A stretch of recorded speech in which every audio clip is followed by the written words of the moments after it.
अस्सलाम वालेकुम dear students, मेरा नाम शाहरुख है और मैं आज आपको lesson number 3 on the ocean की एक्सरसाइज करवा रहा हूँ जिसका हम पार्ट बी कर रहे हैं।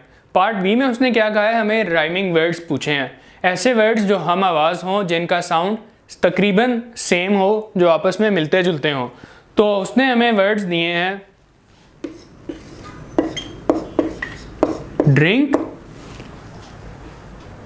अस्सलाम वालेकुम डियर स्टूडेंट्स, मेरा नाम शाहरुख है और मैं आपको करवा रहा हूँ इंग्लिश का जो हमारा लेसन नंबर 3 है ऑन द ओशन, उसका मैं आपको एक्सरसाइज करवा रहा हूँ और एक्सरसाइज में मैं आज आपको उसका पार्ट बी करवाऊँगा। पार्ट बी में उसने हमें कुछ लफ्ज़ दिए हैं, ये लफ्ज़ दिए हैं और वो कहता है कि इनके साथ हमें राइमिंग वर्ड्स पोइम में से ढूंढ के लिख के बताओ।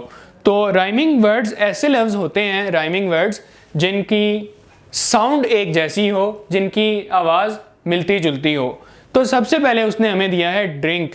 ड्रिंक का जो लफ्ज़ है, जब हम अपनी पोइम पढ़ते हैं उसमें स्टैंजा 3 पढ़ते हैं तो हमें ड्रिंक के साथ मिलता जुलता लफ्ज़ जो इसका हम आवाज़ लफ्ज़ है, हम वज़न लफ्ज़ है, उसको श्रिंक है, वो हमें स्टैंजा 3 में नज़र आएगा।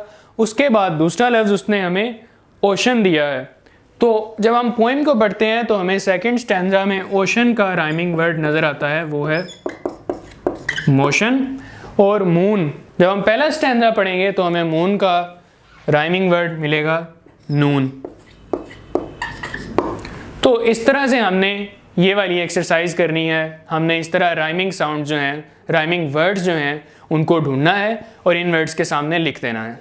आई होप आपको मेरा लेक्चर पसंद आ रहा हो।